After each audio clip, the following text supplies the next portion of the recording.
welcome to our webcast. I'm Jamie Marasotis. I'm the CEO of Lumina Foundation. I'm also the author of the book, Human Work in the Age of Smart Machines. I want to welcome all of you to our delayed webcast. Technology is a part of what we're going to talk about today, so it's ironic that we had a little bit of a technology glitch.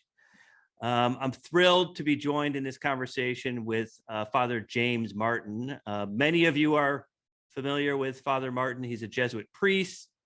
He's the editor-at-large of America Magazine and the author of many books, including many New York Times bestsellers like The Jesuit Guide to Almost Everything, Jesus, a Pilgrimage, and most recently, Learning to Pray, which I think comes out in paperback this month.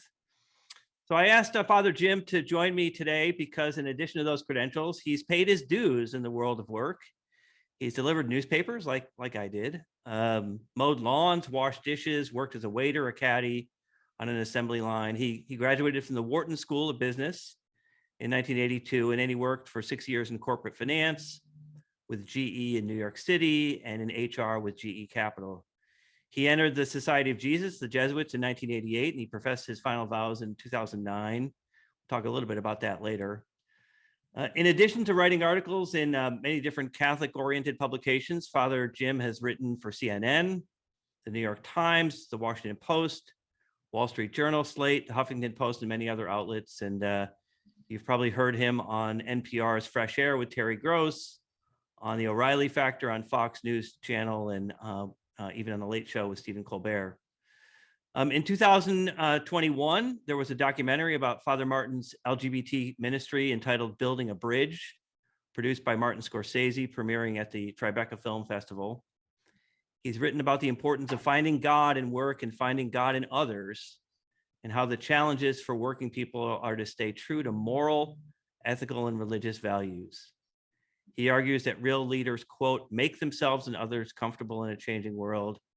And in addition to all this, I think you're going to find that Father Martin has a wonderful sense of humor. I highly recommend his YouTube video of the Jesuits Guide to Almost Everything if you haven't seen it. So, Father Jim Martin, welcome. Delighted to have you with me. My pleasure. Thanks for inviting me. I really appreciate it. And you were kind enough to write a little blurb about my book that I mentioned earlier, Human Work in the Age of Smart Machines. And, one of the reasons why I wrote the book, I run a large national foundation focused on systems change in higher education, but I'm always asked the question, what is education for? And part of my answer was it's to prepare people for the work that only humans can do. That's sort of the underpinning of the book. And one of the things you said about my book was, quote, human work reminds us that no matter how technologically advanced our culture becomes, we'll always need human morality and will require human beings to make ethical decisions. So I wanted to start and just say, how confident are you in that actually occurring? Well, it depends on how much autonomy we give to the smart machines. Ironically, this webinar was supposed to be on Zoom, but we weren't able to do it because of some problems with the smart machines, with the computer.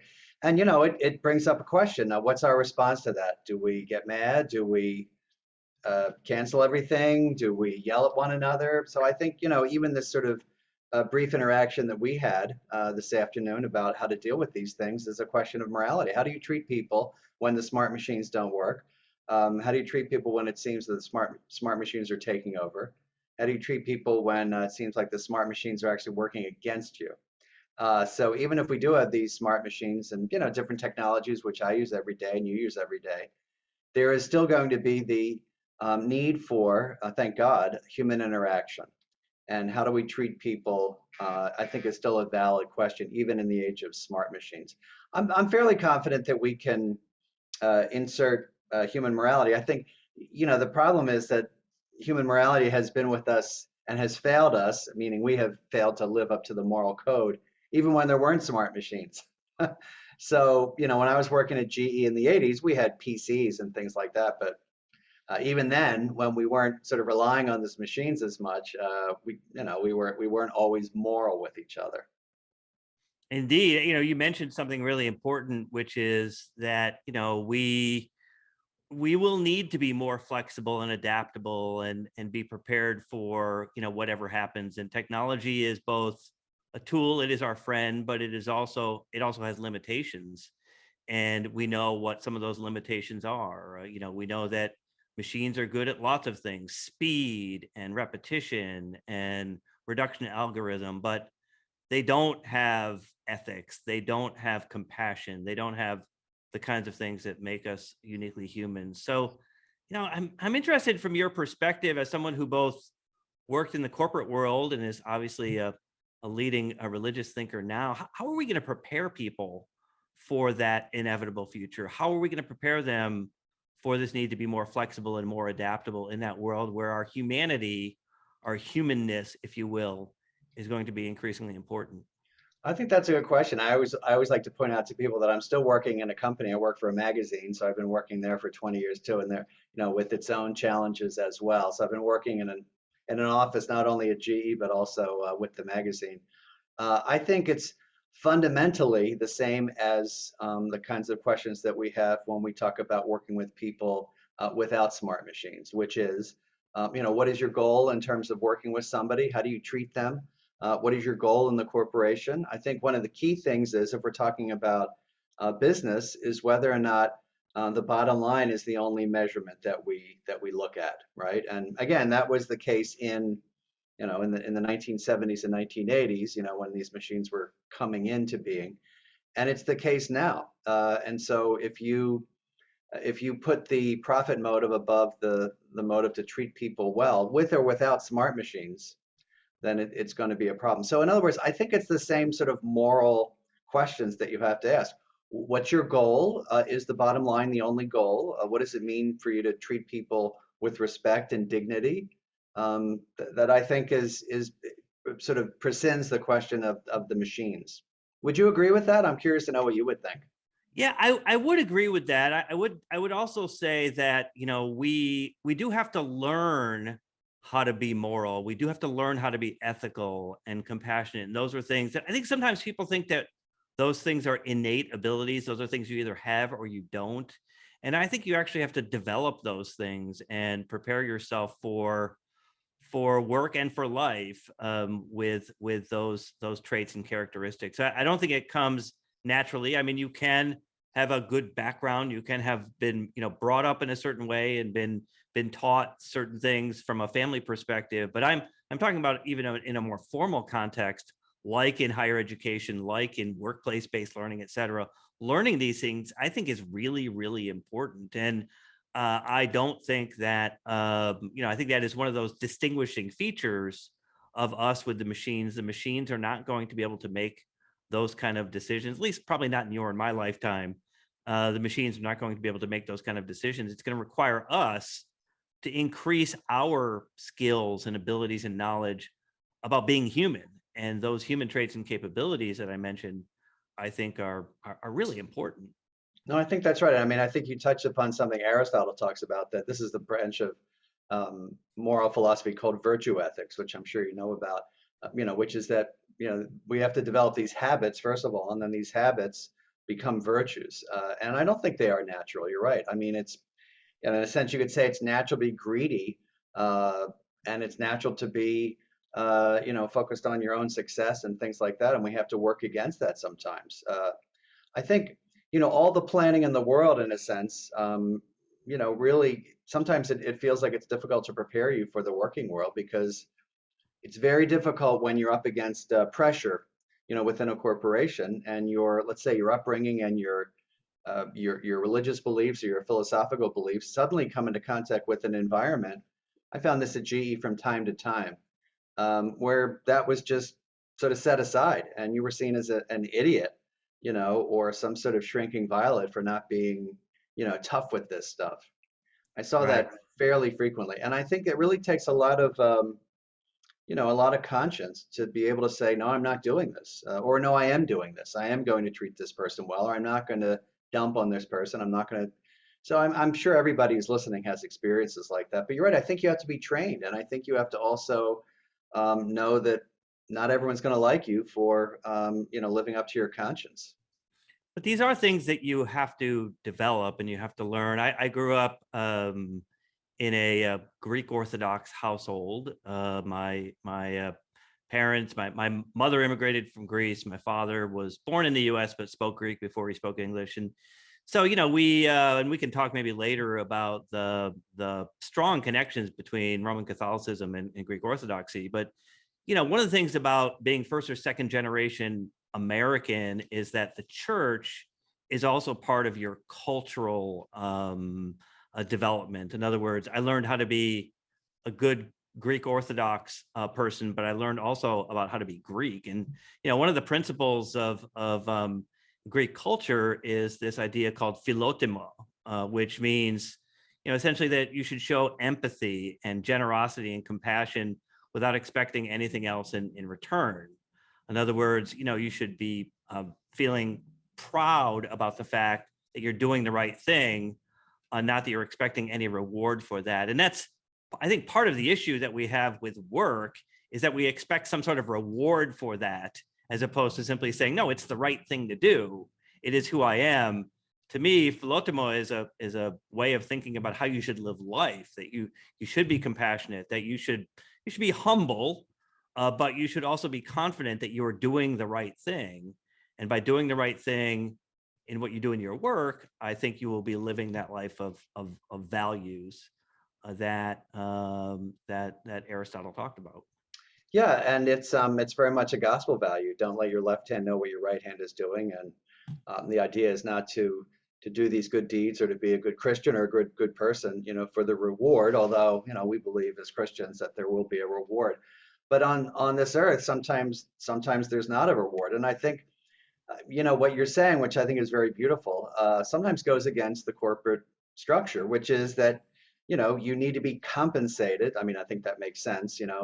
To use some other gospel values, the laborer deserves his or her wages, right? Um, but I also think it goes against the sort of rugged individualism of America and capitalism. I mean, and I look, I'm a capitalist. I went to Wharton. I think capitalism is the most efficient way of distributing goods and services, but it's not perfect. And one of the things it does is that it operates through the invisible hand out of greed, right? And that is the motivating force of capitalism, and that's sometimes the motivating force of companies, people wanting to get ahead. And so I think what you're talking about is very important.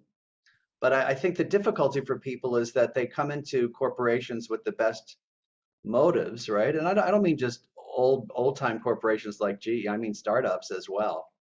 And they run into this kind of brick wall of capitalism. And the question is, how do you make your peace with that? How do you make your peace with an environment that is really focused on the bottom line? I mean, that's the purpose for businesses, to sort of maximize their shareholders' wealth and all that kind of stuff and profit. And if they don't, they go out of business. And yet, still be a good person who can participate in those kind of values. I think it's difficult. It's a very difficult challenge for people in the business world, for people in the working world in general, not just the business world. Is there a place for sort of building these work values through the church? I mean, work doesn't seem to be a topic that gets a lot of conversation in the church. Although there was an article in America Magazine, where you're the editor, a few years back, that said, quote, "For most Christian groups, the issue of work is a theological demilitarized zone." Has anything changed since then? Do you think that should we be talking more about work when it comes to our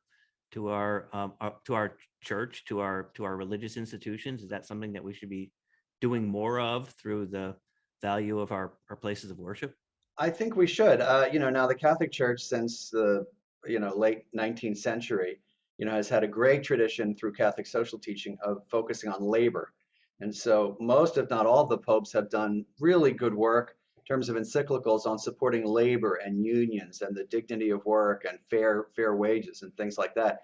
So it's a kind of baseline, I would say, and it's worldwide too. So it's supposed to apply to the whole world, not just the West, and certainly not just to the United States. And so there is a lot of Catholic teaching on labor and on work. St. John Paul wrote a great deal on that.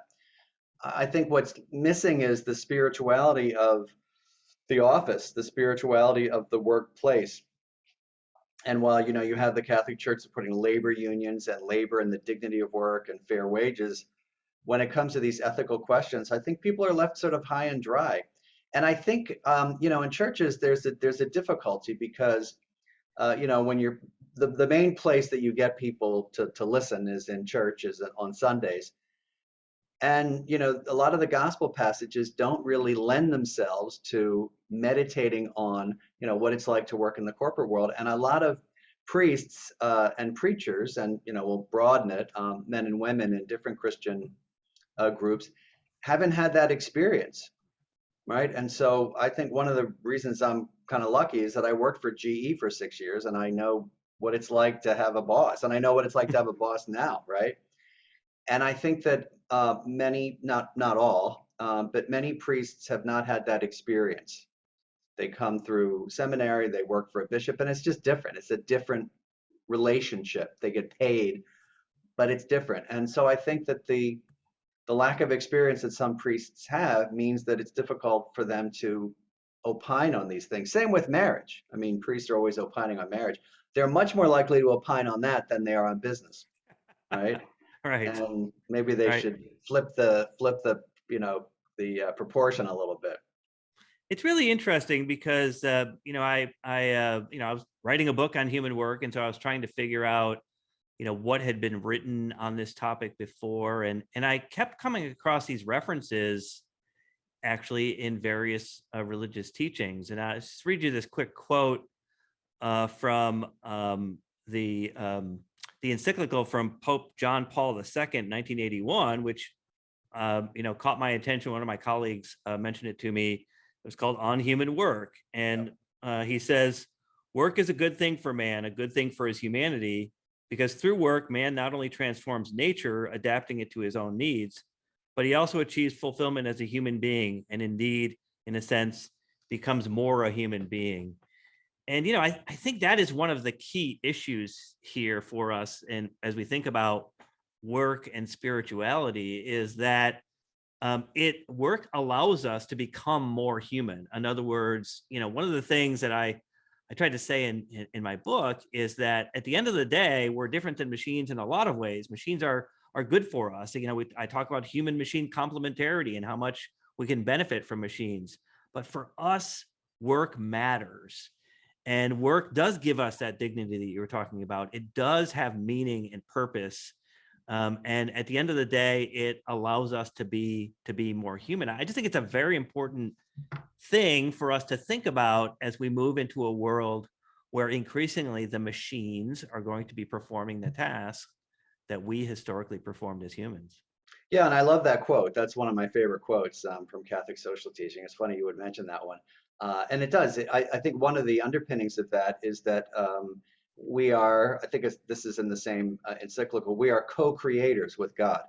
And so, from a religious point of view, we are participating in God's creative work, which is really beautiful. And so, in many um, in many vocations, that's clear, right? Let's say you're a farmer, right, or a doctor, or a Right. midwife, right? I mean, you're clearly participating. The difficulty is, and even in startups, right? If you're have a new product that's going to help people, you're participating in this kind of building up of things. Um, and that you can feel dignity, I think, in that way. But even if you're doing something that seems menial, right, there's dignity in that. That's another big part of Catholic teaching, that any work is holy, any work that's done freely, right? Even if it's sweeping the floor in a subway, you're doing something that is holy, right? And you can find the holiness in that. I think the difficulty comes again when people feel that they're in an organization, which might be working at cross purposes to what God wants, right? I mean, if it's a company that's where they're spoiling the environment or gouging people, right, or doing something that's unfair, I think it's very difficult to feel like you're participating and to have that dignity. But yeah, I think most people know that when they're not working, they feel like they're not participating. I think the danger, though, is not to get too wrapped up in your identity simply as a worker. My novice director used to say, "We are human beings, not human doings." Right. And so the person who's not doing anything, like a person in a hospital bed, right, or someone who's sick is still has value, still has dignity. The homeless person or the person who's unemployed still has dignity. So it's a kind of tension, right? I mean, work gives us dignity, but work is not the sum total of our dignity. Because we're not simply, to bring it back to what you're talking about, we're not simply machines. One of the things that surprised me in doing the research for the book was I found a series of Gallup polls going back decades, on this question about finding meaning in work. And consistently over the last, I do think it is 4 decades or so, even the lowest wage workers, the people in the bottom quintile of earnings, say that they are willing to give up some money for meaning. In other words, at the Yeah. end of the day, they want their work to matter. And, it's one of the reasons why I'm skeptical of ideas that we are going to pay a bunch of people to not work because technology is going to take away the need for us to perform certain tasks as humans. To me, I want to make sure that we are enhancing our human traits and capabilities because we seek, we value, we desire that dignity, that meaning, that purpose that I think is so important to us, again, as workers, but also as human beings. I was with my sort of education hat on, I always say we're preparing people for two things: a good job and a good life. And those things have to live in harmony, they have to live in balance.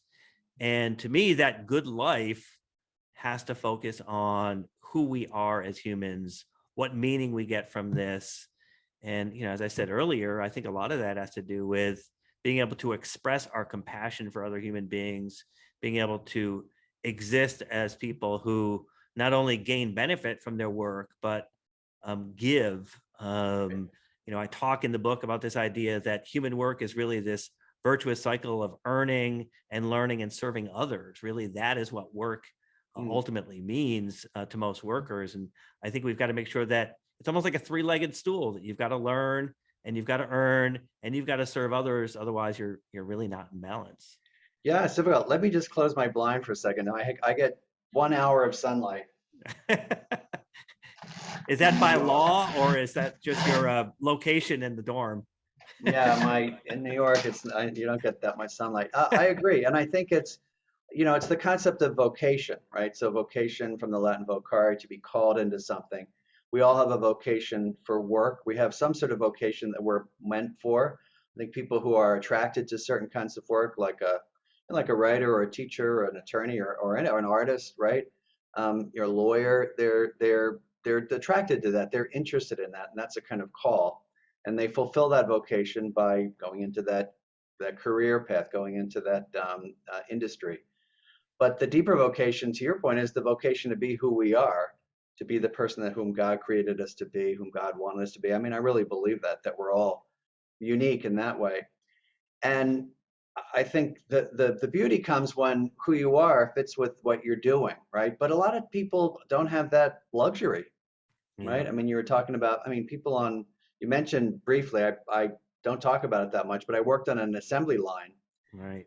for a summer, and I've done a lot of, I don't want to say menial because that makes it sound, derogatory, but I've done a lot of physical labor as a young man.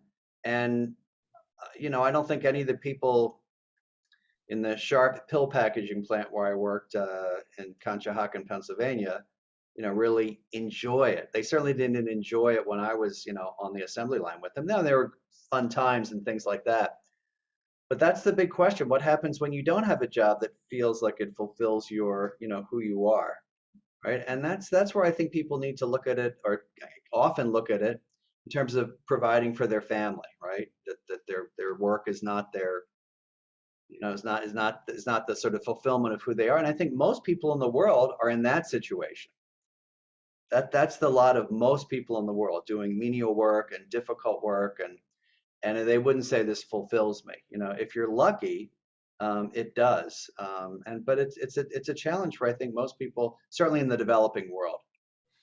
My parents were working class. Neither of them went to college, though they believe very much in the values of learning. I was very fortunate. My three brothers and I all were encouraged to go to college, in part because they saw that as a pathway to a better life. And I think because we went to college. It ended poverty in our family forever. I mean, that's a reality of how powerful that was.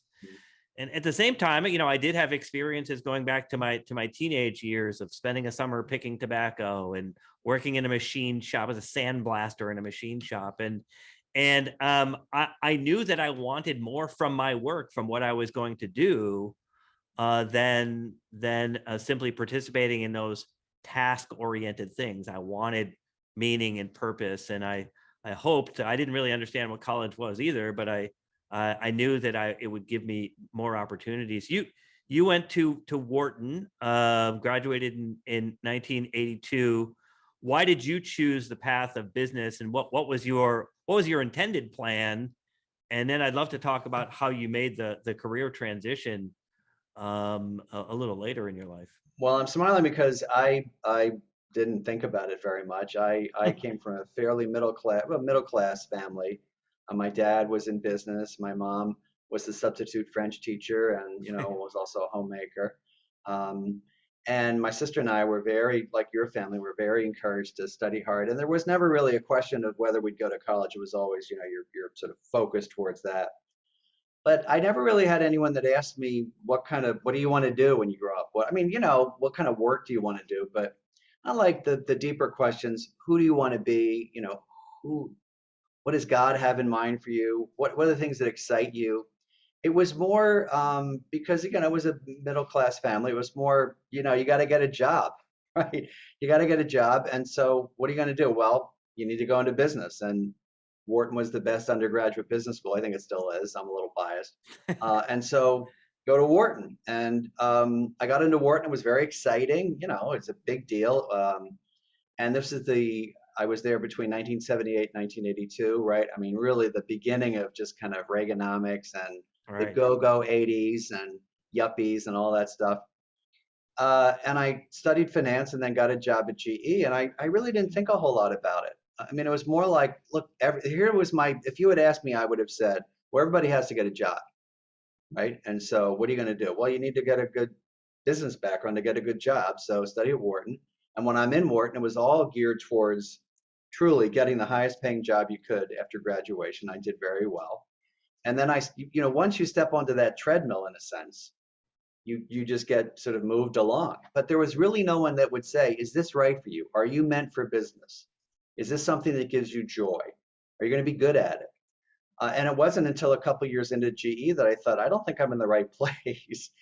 Business, I mean, to be clear, business is a real vocation for many people, Right. probably most people watching this webinar, but it didn't seem to be for me. And it took me a while to really figure that out. And it was a What little was that? Like disconcerting. what made you leave GE? What was the sort of turning point? Was it gradual, or a gradual awakening, or was it something Yeah, it was more pretty immediate? gradual. I think one of the things that really struck me was a moment I had with one of my roommates who was reading either Fortune magazine or the Wall Street Journal. And I said, how can you read that stuff on his day off? He said, are you kidding? I love this stuff. It's fascinating. And I thought, hmm, he really likes it. This is a business person who really enjoyed that stuff, really got into it. I didn't. That was one thing. Another thing was that I saw examples. Again, I have to be careful not to paint everyone at GE. I have a lot of friends who worked there for their whole lives, but I saw a lot of examples of real heartless and callous and kind of cruel behavior to people. And I thought I can't, I couldn't sort of aspire to that, right? But then I think I was just bored. I thought I don't want to sort of spend my whole life working for a corporation and not really feeling fulfilled. But it was really the first thing. I wasn't as interested in my as my compatriots were. And then that was a kind of push out. And then I eventually read the writings of Thomas Merton, a Trappist monk, and that was kind of the pull, towards something that seemed for me to be more fulfilling. But it took a while, and I was really stressed out, and I was getting stress-related physical problems and stomach problems, and it was a really tough. I mean, back then, it was we worked. I mean, almost every week, almost every day. Excuse me. 7 days a week. I would go in on the weekends and work till 8 or 9 o'clock at night, and I just thought, what am I doing? Mm. But I didn't see a way out because my whole background had been geared towards business. And it wasn't until I thought about the priesthood that I saw a little bit of a way out. Well, speaking of which, so let's talk a little bit more about human work and sort of how that fits with the church's teachings. I've tried to make the point that if human work is the task that can't be automated away because they require the critical thinking and the empathy and the interpersonal communication and the ethics and all that, I think those things can help us integrate people's strong desire to do that earning, learning, and serving that I mentioned earlier. And I think it's similar to the church's teaching that the economy has to serve the people, not the other way around. You mentioned this earlier. Work is more than a way to earn a living. It's a means of participating in God's creation.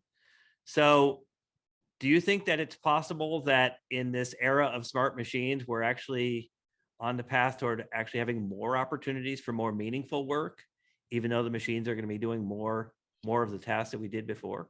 I hope so. I'm smiling because the law of unintended consequences. Now, I'm not sure, you're probably younger than I am, but when I started working at GE, I like to tell this story. In 1982, uh, PCs came in about the next year or so. And I used to have to do this spreadsheet that was the multi-currency, multi-country spreadsheet. It was for all the uh, sort of cash balances for GE um, divisions worldwide in different currencies, right? Like lira and all Right. translated into dollars. Anyway, it was this huge spreadsheet for this one division, and it took me 3 days to do it. This, by the way, this story does have a point. Took me 3 days to do it, and we got a PC and we got our first program, right? This is ancient history. Lotus 123, which was an early Oh spreadsheet yeah. program. And what took me 3 days took me about an hour. In fact, the first time I pushed the button, I often tell the story, I actually recalculated it on my calculator because I thought that can't be right. That machine couldn't have done it that quickly. Now, here's the law of unintended consequences. The two things that were predicted, which you may not remember, by everyone were we were all going to have 4 day work weeks because Hmm. clearly, I was no longer spending 3 days on this. I was spending 3 hour or an hour, and we were going to have paperless offices. Now, both things, the opposite happened for a while. Now, people worked more, right? I mean, eventually, because you're sort of available all the time, and up until recently, there was more paper because people just spewed out computer reports. Now it's getting a little closer. But I guess when I hear the question, I think, it's hard to say exactly what's going to happen with smart machines because the first iteration, we're not working any less. And so I wonder, will that be the case? I think it'll take the place of many automated jobs, but for many people, will it make it less work or more work? Yeah, and I think it's going to depend, right? I think that we there you will clearly see categories of jobs where the technology will add capacity.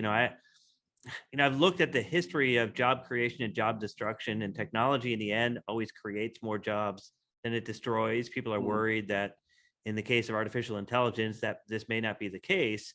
But I think what we're going to see is the creation of a bunch of jobs that we never thought, right. could never even have thought of before. And, you even think about our shared global experience in the last 2 years with this pandemic and all of the things that we've learned about mental health and the need for different kinds of social supports and different social structures, et cetera. Seems to me that we will be thinking about preparing people for those kind of jobs in a different way, in part because of the pandemic, but in part because we now learned through the pandemic what technology can and cannot do in an accelerated way, right? Like it was the largest unplanned experiment in technology mediated learning and working that we probably could have ever hoped for. As terrible as the pandemic has been, it gave us a lot of ideas. And to me, I think it is going to focus us more on these questions of, what are the jobs that people will do? Will we need more humans to tend to our empathy, our ethics, our spiritual Mm, well-being? When I was first working on the book, I was on a short sabbatical from my job at Lumina Foundation, living in London with my family for a few months. And our kids were playing soccer for an English football club, and one of the parents of the other players, she was a Unitarian minister, and so I was sort of giving her the thesis of my book, and she said, "Well, you're not going to automate away my job. I can guarantee you that." And I said, "Right, exactly. We're going to need more of the spiritual support that you're going to provide as a minister than we have up until this point." So I think the point is that we need to be thinking about, we know that things will be lost. We know that we're going to lose truck driving jobs. We know that Mm. certain categories like accounting are going to be reduced because of technology, et cetera. But there's lots of new opportunities. And I think here we need to be more creative about thinking, what do we need as humans? How do we, make sure that we accent those human needs with our learning system, with our higher education system, in a way that allows us, in the end, as Pope John Paul II said, to be more human, to be better human beings. I think that's very well said, and I think that something as simple as Zoom. I mean, we're on Zoom right now. We would, 5 years ago, we would have been doing this in front of an audience. All right. Uh, Means that we have theoretically less opportunity for human interaction. And what does that do to the soul? To be staring at a screen, right, instead of in front of somebody. I mean, I do what's called spiritual direction sometimes now, which is counseling people from spiritual things over Zoom, and we all say it's quite different than doing it in person. Um, and what does it mean that so much of our lives are going to be lived virtually, maybe even out at the office? And you're right. I think those are really deep human questions. I think one of my concerns is, as the economy, you're talking about the jobs like truck drivers and things like that, maybe things that would robotics would take care of, in factories. Does that mean that it shifts more to of a service economy, right? Less of a manufacturing economy, which is, I mean, as you know better than anybody else, has been happening over the last 50 years. But what does that do to the poor, right? I mean, are people who are poor really equipped for this new economy, right? Or are they going to be left behind? I think that's a really difficult question. And again, in the world, in the developing world, right? As people are replaced. I mean, in a sense, we have to look at the larger trends, but then it comes down sometimes to individuals. What happens when so and so loses his job because it's robotics, and in general, maybe the culture is doing well, but what about this person, him or her, who's stuck? I mean, I'm sure you've seen that movie Nomadland Yeah, with right. with Frances McDormand, which is a perfect example of, here are things being automated. It's about, if people haven't seen it, it's about sort of workers at is it Amazon? She works at Amazon, or I think, Yes. yeah. And I mean, that's been automated. Everybody loves Amazon, right? I certainly do. I just bought something from there, yesterday. And yet it's these vast numbers of workers who are, basically nomads and basically sort of, internally displaced people. So I guess the thing that the difficulty, and Catholic social teaching looks at this, is not simply the kind of larger trends, but the individuals, right? Like how do we care for the individuals? And I think this is the big problem with capitalism. It is the most efficient distributor of goods and services, but it does, leave people behind in a way that I think sometimes can be very kind of callous. And they say, well, that's the cost of it. Whereas in other social and political systems, they'd be more taken care of. And so it's a difficult question. It's because I think you're looking at, yes, trends, but also individuals that need to be cared for. Now, I mentioned earlier, I think about work as this virtuous cycle that you go through over the course of your life of learning and earning and serving others. You say in the Jesuit's Guide to Almost Everything that you sort of differentiate among work, career, and vocation, sort of a different orientation. Tell me a little bit about how you think about those three spheres of work and your career and your vocation, and how they come together in today's world. Sure. So I would say the most basic thing is vocation, right? Who we're called to be, who God calls us to be, the kind of person God calls us to be. We're all unique, right? Part of vocation leads to the kinds of career you're interested in. I mean, more broadly, like a teacher or an attorney or, an artist, something like that. That's the career. And then work is what you do day to day. You're on a factory floor, you're in an office, you're in a classroom, you're in front of an easel or, at a computer. And I think that oftentimes those things get sort of compressed, which is unfortunate, because then I think what happens is that the most common thing in the United States, I think, is we become what we do. You are what you do. And it's always very interesting. At a party, I always think that very interesting. You meet someone for the first time. Oh, who are you? Oh, I'm a Jesuit. It's not like 100 years ago. This is who my parents were. This is where I'm from, Right. right? I'm a Catholic. This is what I do. I'm a writer. And I always find, now this may be slightly off topic, but I always find the most awkward social situation, as you know, which you can never do. You can talk about, illnesses. You can talk about divorce. You can talk about, mental health issues, which, none of those are things to be embarrassed about. The one thing you can't talk about and you cannot ask someone is how much money do you make? Right. You cannot. And Right. it's so offensive. And yet, why is it offensive? It's because we rank ourselves in terms of how much money we make. And so if you say, I make zero, by the way, so it's not a big deal for me. If I say, how much money do you make? I make $1 million a year. Person next to you is making $50,000 a year, whatever. They feel less than, and it's embarrassing, or the person feels awkward. And why is that? Well, it's because it is the most important measure in our culture. It just is. And so it's deeply personal. It's almost, I mean, as you know, it's offensive to ask somebody that in our Right. culture. And it's because, in a sense, it is a measure of not only what you do or how much you earn, it's a measure of who you are. You are better than, you're more successful, you're more talented. And it's even like, I mean, look at something like I'm 5'9". If I meet someone who's 6'2", it's not like I feel like this terrible, small, insignificant person. I say, oh, that person's tall, and I'm not as tall, right? Big deal. But when someone meets someone who makes tremendous amount of money, there's this great um, awkwardness that goes on, precisely because we are what we do, and the way Yeah. we determine how successful we are in what we do is money. And I think I've always found that just fascinating and something that I think is very revelatory about our culture. It really is. By the way, I'm 5'5", so I'm clearly much lesser than you are. Clearly But not. I would say that we've equated money with social mobility. That in fact, social mobility is one of the things that we want as humans. Is that we want to have that ability to do the things we want to do and impact the things we want to impact, et cetera. And money is a key factor associated with that. To go back to your point earlier about why we should be so focused on the poor, or more broadly, in my view, why we should be focused on racial equity, why should be focused on LGBTQ populations, et cetera.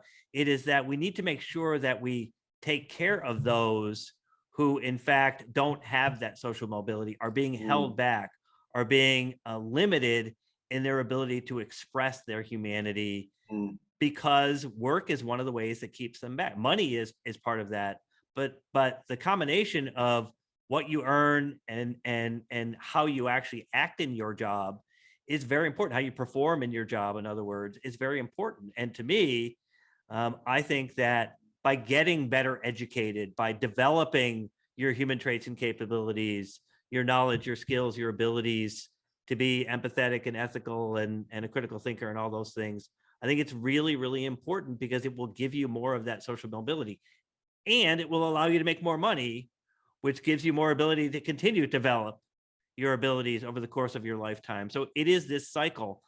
Earning is a part of that cycle, but I think my argument is that we are not fulfilled if it is only about the money.